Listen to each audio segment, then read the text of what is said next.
조선의 제9대 국왕, 성종대왕 시대인 1488년에서 1495년대, 그때의 명문가의 명사 중 한 명이 평안도 관찰사가 되었다. 지금의 도지사이다. 성종 때 평안도는 학문과 예절과 효도가 조선 8도 중에서 으뜸이었다. 평안도의 많은 문학가들은 훌륭한 음악가이며 또한 정치에서도 능력을 보여주었다. 이 당시 평안도에 채란이라는 유명한 무희가 있었다.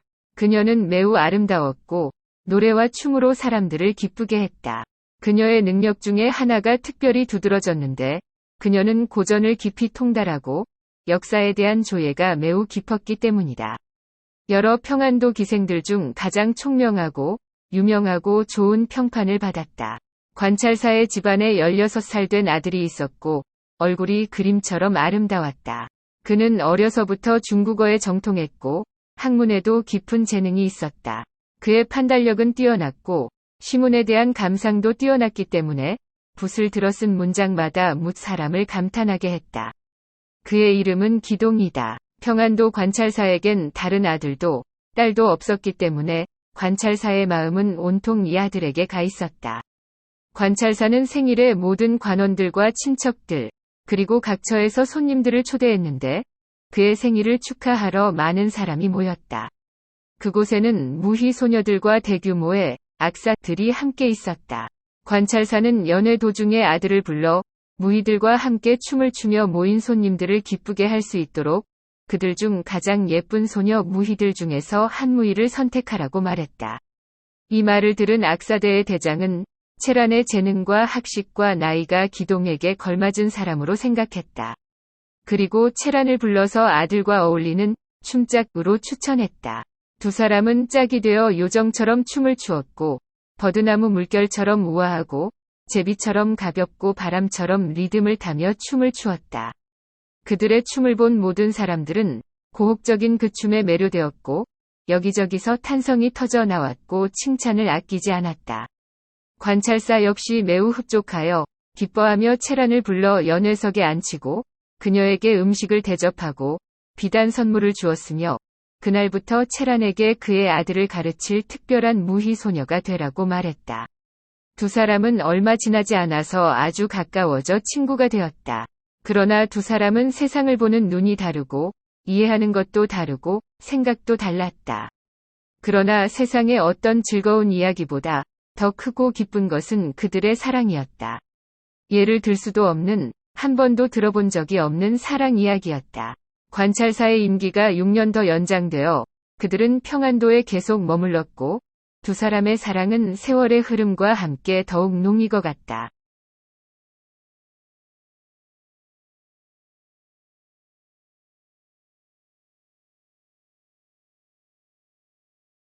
만약 우리가 그 둘을 갈라놓는다면 그 둘이 시련으로 인해 죽지 않을까? 그렇다고 채란이를 데려간다면 채란이 기동의 정실 아내가 아니니 관찰사인 내 명성이 땅에 떨어지고 손가락질을 받을 것을 생각하니 너무 두렵고 걱정이 되는구나. 관찰사 부부는 도저히 결정할 수가 없었다.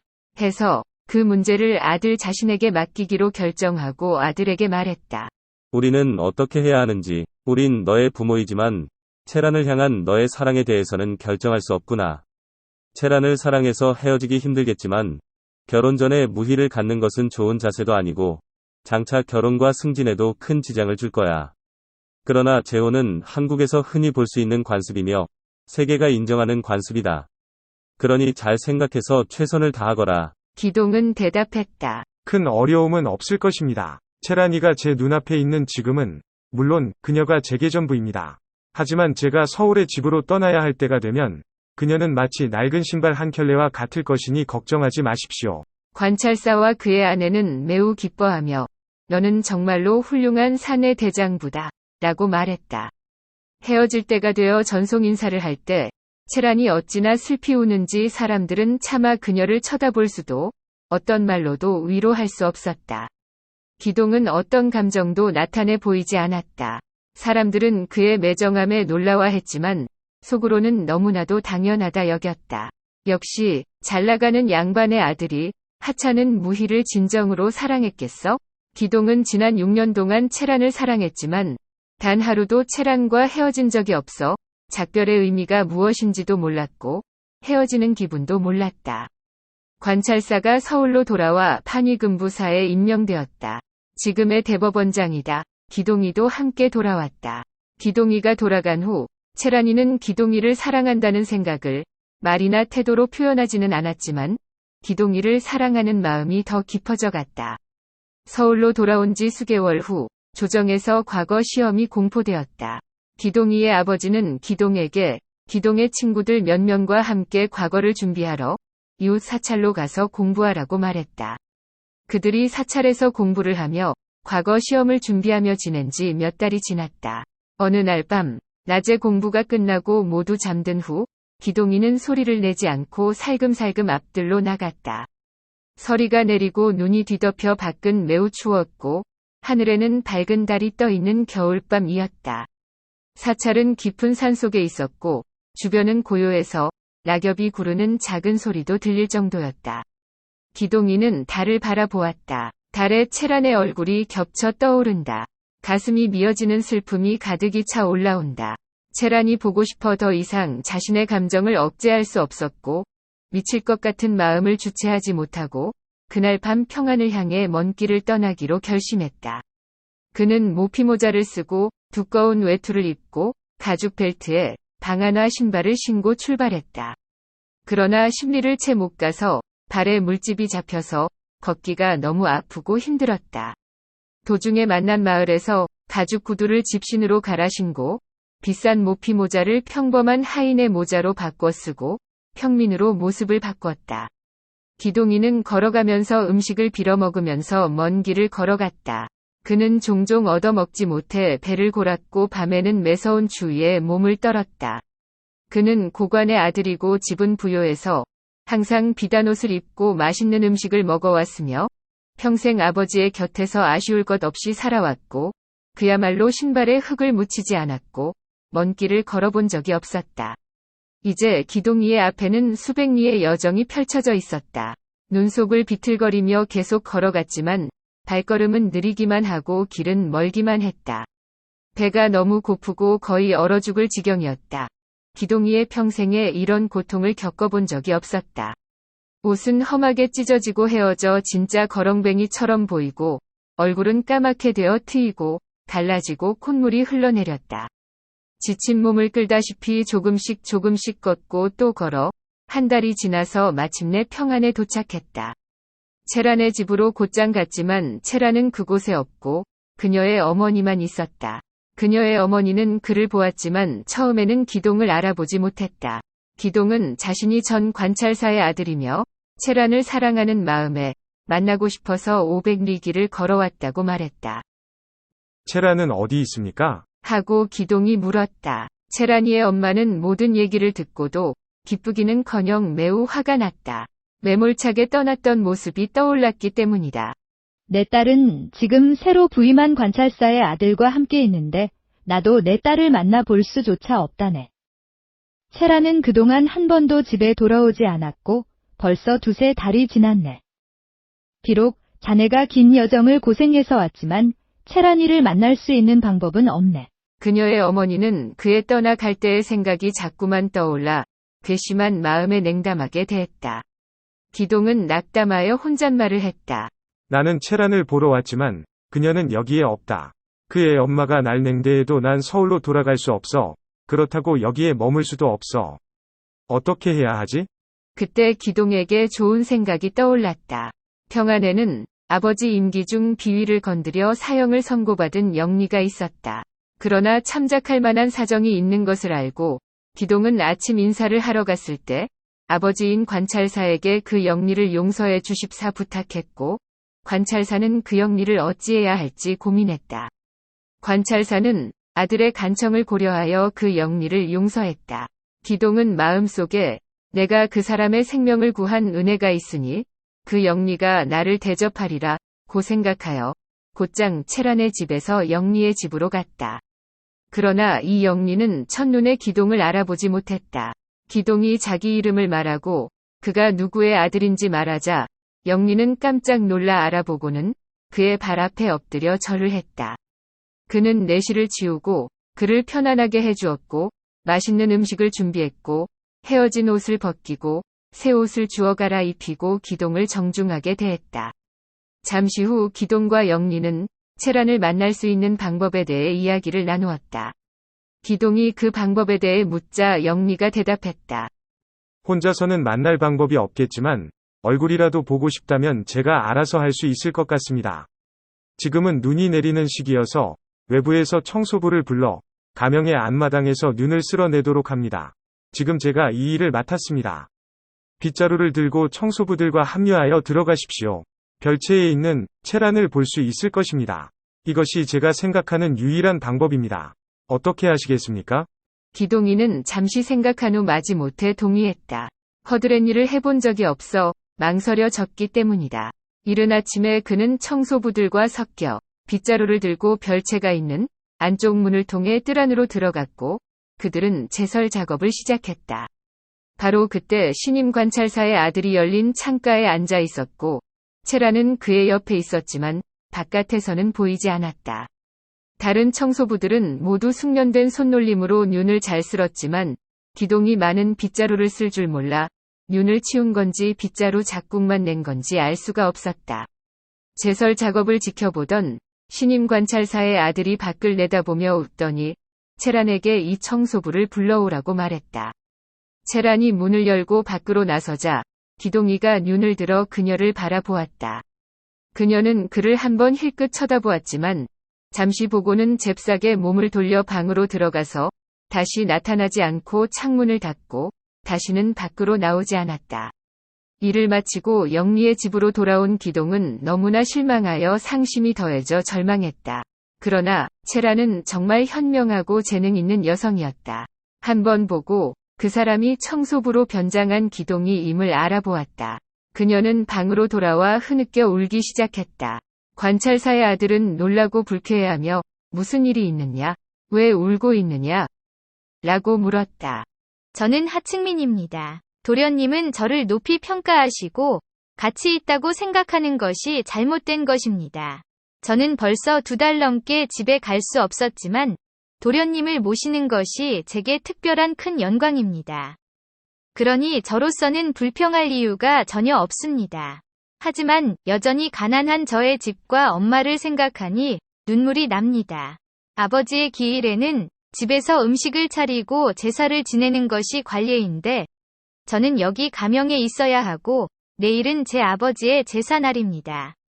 돌아가신 아버지께 제사상도 못 올리고 가족도 못 보는 것이 안타까워서 눈물이 납니다. 관찰사의 아들은 채란의 효심과 애절한 말에 속아 그녀를 측은히 여겼다. 그리고 의심의 여지 없이 채란의 말을 믿었다. 동정심이 가득해져서 그는 물었다. 왜 진작 말하지 않았느냐? 하고는 관찰사의 아들은 음식을 준비해서 그녀에게 주고 빨리 집으로 돌아가 제사를 치르라고 말했다. 채란은 음식을 가지고 그녀의 집으로 한 걸음에 달려 돌아와서 어머니에게 물었다. 기동이가 가명에 온 것을 제가 보았어요. 그 사람은 여기 안 왔나요? 알고 있으면 어디 있는지 말해주세요. 어머니는 긴 한숨을 쉬며 말했다. 그 사람은 너를 보기 위해서 1달 넘게 500리 길을 걸어서 여기까지 왔지만 내가 가명에 있고 너를 만날 수 있는 어떤 가능한 방법도 없다고 그 사람에게 말했단다. 그리고 그 사람은 떠나가 버렸고 지금은 어디에 있는지 나는 알지 못한다. 그 말을 듣고 채란은 가슴이 미어져 견딜 수 없어 흐느껴 울며 말했다. 어머님, 왜 그렇게 매몰차게 대하셨어요? 저는 그 사람과 절대 헤어질 수도 포기할 수도 없어요. 기동이와 제가 함께 춤을 추는 짝으로 내가 선택되었을 때 우리는 각각 16살이었어요. 사람들이 우리를 선택했다고 말하겠지만 저는 하느님이 선택했다고 믿어요. 우리는 지금 둘 다 성인으로 성장했고 우리만큼 서로 사랑한 사람은 없어요. 비록 그가 나를 잊고 떠났지만 나는 그를 잊을 수도 없고 포기할 수도 없었어요. 전임 관찰사님도 저를 아드님의 사랑받는 아내라고 부르셨지만 제 낮은 직위에 대해서는 한 번도 언급하지 않으셨어요. 그분은 나를 소중히 여기고 많은 선물을 주었어요. 모두 하늘 같았지요. 하지만 땅 같지는 않았어요. 하고 채란은 회상했다. 체라는 또 생각해본다. 평안도성에는 지체 높은 사람들과 관료들이 배에 만선이 되어 드나든다. 나는 많은 사람을 보아왔지만 은혜와 능력으로 보아도 기동과 같은 사람은 없었다.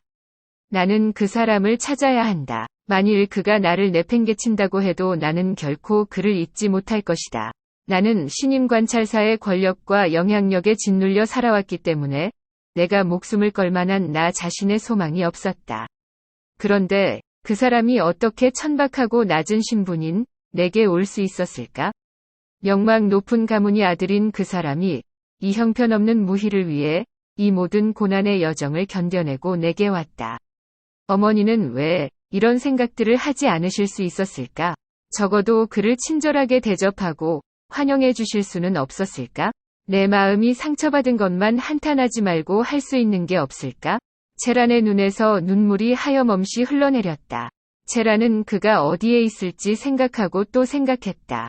나는 어디에 있는지 알지 못하겠구나, 라고 그녀는 생각했다. 잠시 후 한 생각이 뇌리를 스쳤다. 그가 혹 영리의 집에 있지 않을까? 그녀는 한 걸음에 영리의 집으로 달려갔다. 과연 기동은 거기에 있었다. 두 사람은 서로 껴안고 울었다. 그러나 아무 말도 하지 않았고 할 필요도 없이 마음으로 정담을 나누고 있었다. 두 사람은 함께 체란의 집으로 돌아왔다. 밤이 되자 체란은 말했다. 내일이 오면 우리는 헤어져야 할 것 같아요. 이제 우린 어떻게 하면 좋을까요? 그들은 밤을 새워가며 의논했고 그날 밤 함께 탈출하기로 합의했다. 체란은 옷과 보물과 보석을 모아 두 묶음을 만들어 하나는 등에 지고 또 하나는 머리에 이고 그들은 어머니가 잠든 사이에 떠났다. 두 사람은 평안도의 양덕군과 맹상군 사이에 있는 산으로 이어지는 길을 따라갔다. 거기서 두 사람은 시골집을 발견했고 방 하나를 빌려 머물렀다. 기동이 그 집의 하인이 되었다. 기동은 아무것도 잘 할 줄 몰랐지만 체라는 직물과 바느질을 잘했고 그렇게 그들은 함께 그 집에서 한동안 살았다. 얼마 후 두 사람은 그 마을에 작은 초가집을 얻어 그곳에서 함께 살게 되었다. 체라는 바느질을 잘하는 여인이었고 밤낮으로 바느질을 해서 돈을 벌었고 살림에 모자란 돈을 보충하기 위해서 보물과 보석을 팔았다. 체라는 어른을 공경하고 친구를 잘 사귈 줄 알았고 마을 사람들로부터 칭찬과 사랑을 받았다. 마을 사람들 모두가 열심히 살려고 노력하는 젊은 부부에게 닥친 힘든 살림살이를 안타까워하며 함께 평화롭고 행복하게 하루하루를 보낼 수 있도록 도와주었다. 한편 기동이 공부하러 갔던 절에서 떠나던 날 그의 친구들이 아침에 눈을 떴을 때 그들은 기동이 없어진 것을 발견했다. 위금부사의 아들이 어떻게 되었는지 몰라서 모두가 혼란에 빠져 있었다. 그 친구들은 멀리까지 기동을 찾아다녔지만 어디에서도 찾을 수 없었고 그래서 기동의 부모들에게 실종 소식을 전했다. 위금부사의 집에는 말할 수 없는 놀람과 슬픔이 짓눌렀다. 하나밖에 없는 내 아들이 실종되다니 어떻게 이런 일이 우리 집에 일어났단 말인가. 위금부사는 영을 내려 전국에 있는 사찰을 수색했지만 그의 흔적이나 그림자는 아무것도 발견되지 않았다. 어떤 사람들은 그가 여우에게 홀려서 다른 짐승으로 변했을 거라고 말했고 다른 사람들은 그가 호랑이에게 잡아먹혔을 거라고 말했다. 기동이의 부모는 그가 죽었다고 판단하고 그의 옷을 제물로 태우며 슬프게 울며 하염없이 통곡했다. 한편 신임 평안도 관찰사의 아들은 체란이 도망친 것을 알고 체란의 어머니와 친척들을 모두 감금했다가 한 달이 지나도록 아무리 수색해도 아무것도 찾지 못하자 수색을 포기하고 그들을 모두 풀어주었다. 체란은 자신이 기동과 함께하는 것에 행복해하며 지내던 어느 날 기동에게 말했다. 당신은 무희에 불과한 나를 위해 부모와 집을 포기하고 이 언덕의 초라한 초가집에서 숨어서 살았어요. 그것은 당신의 효심을 저버리는 큰 문제입니다. 그리고 당신의 생사를 모르고 한숨 속에 지내실 아버지와 어머니를 생각해야 합니다. 우리들은 고민해봐야 합니다. 평생 여기서 살 수도 없고 집으로 돌아갈 수도 없습니다. 우리는 앞으로 무엇을 해야 한다고 생각하세요? 나는 괴로워. 당신이 그런 생각을 하는 줄도 모르고 기동은 작은 목소리로 대답하고는 더 말을 잇지 못했다. 채란이 밝은 목소리로 말했다. 우리의 잘못을 덮고 미래를 위해서 새로운 출발을 할 수 있는 계획을 갖고 있는데 들어보시겠어요? 이를 통해 부모님을 섬기고 세상을 똑바로 바라볼 수 있을 겁니다. 한번 들어보시겠어요? 무슨 좋은 생각이 있어? 한번 들어봅시다. 그것은 오직 한 가지 방법이라고 봅니다. 그것은 바로 과거 시험에 응시하고 합격하는 것입니다. 다른 건 잘 모르겠어요. 하지만 더 이상 말하지 않더라도 내 말이 무슨 뜻인지 이해하실 거예요. 맞소. 당신의 그 계획은 우리를 충분히 부모님 앞과 세상에 떳떳이 서게 할 수 있는 것이오. 하지만 필요한 책을 어떻게 구할 수 있겠소? 이곳은 깊은 산골 마을인데 말이오. 걱정하지 마세요. 제가 책을 구해올게요. 하고 채란은 대답했다. 그날부터 그녀는 책을 구하러 온 동네를 돌아다녔다. 어떤 대가를 치르더라도 책을 구하리라고 결심했다. 하지만 그곳은 책이 거의 없는 깊은 산간 마을이었다. 어느 날 한 보부상인이 그 마을에 왔다. 그는 책을 한 보따리를 팔려고 했다. 마을 사람들 중 일부는 벽지로 쓰기 위해 그것을 사고 싶어 했다. 그러나 채란이 먼저 웃돈을 주고 구입해서 기동에게 가져다 줬다.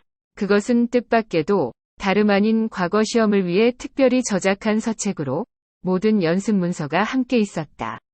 그것은 작은 글씨로 쓰여졌고 수천 가지의 연습 문제가 담긴 방대한 분량의 책이었다.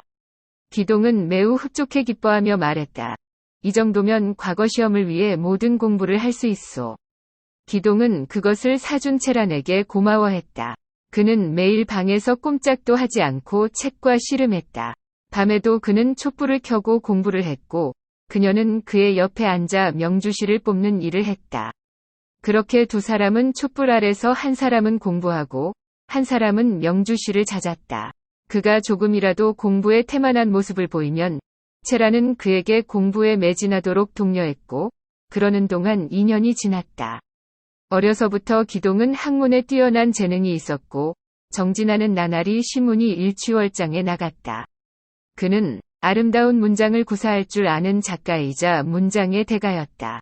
그의 작문 역시 비길 데가 없었고 그간의 모든 준비는 그 스스로가 과거 시험에서 가장 좋은 성적을 낼 것이라고 기대하게 했다. 이즈음 임금께서 별시를 치른다는 포고령이 내려져 채란은 필요한 음식과 필요한 모든 것을 준비하여 상경하였다. 마침내 기동은 궁전 안에서 과거를 치르게 되었다. 폐하께서 시험장으로 나오셔서 친히 과거 시험의 주제를 올리셨다. 기동은 붓을 들고 물 흐르듯이 문장을 써내려갔다. 머리에 연감이 떠올라 주제의 내용과 시상이 붓 끝에서 한지위로 필사하듯이 쏟아져 나왔다. 완벽해, 끝났어. 기동이 속으로 말했다. 시험이 끝나고 결과를 발표하는 시간이 되었다. 대왕이 봉인된 봉투를 열고 수상자를 이름을 발표하도록 명했다. 기동이가 장원이라는 것이 발표되었다. 당시 그의 아버지는 영의정이었고 대왕의 곁에서 입시에 있었다. 대왕은 영의정에게 말씀하셨다. 장원이 그대의 아들처럼 보이지만 그는 자신의 아버지가 영의정이 아니라 의금부사라고 쓰여 있는데 그게 무슨 뜻이오? 대왕은 장원한 장문용지를 영의정에게 건네주며 한번 보라고 말했다.